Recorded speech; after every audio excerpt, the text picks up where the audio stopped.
Do you know what my favourite bit is about a beach picnic? It's the sand that always makes it into your cheese and pickle roll. I just wish there was a more socially acceptable way to get mouthfuls of sand. Let's do it. Which is why I was so excited when somebody told me about sand boogie boarding.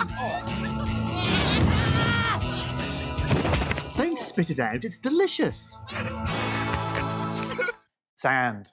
Love it, hate it, it's been around a while and it's here to stay.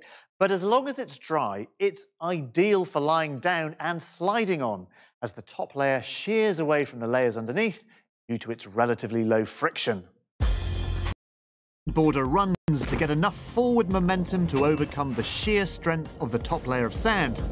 Jumping onto the board with a shallow trajectory, he minimises downward momentum that can make the board stop.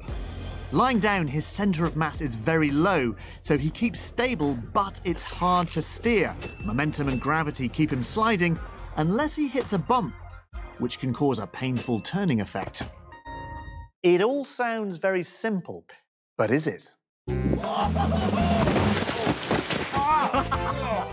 Apparently not. What he's done there is to get his centre of mass too far forward and so creates a turning effect. Maybe we would be better off with something a little flatter. It is worth remembering that only dry sand is low friction. Wet sand is surprisingly cohesive and offers about the same cushioning as concrete. Are you okay?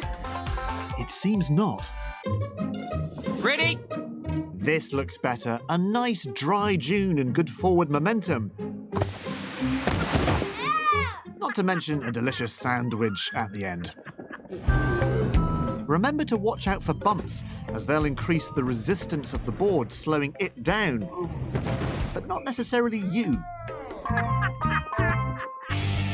It's time for the pros. Lovely smooth dune, and that gradient makes it easy to keep up momentum. This is ideal.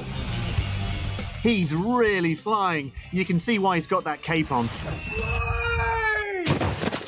Actually, that wasn't very super. Perhaps this all worked a bit too well. He had so much momentum that when the dune stopped, he really did go flying. For a second anyway. Before landing in a sand pit of pain.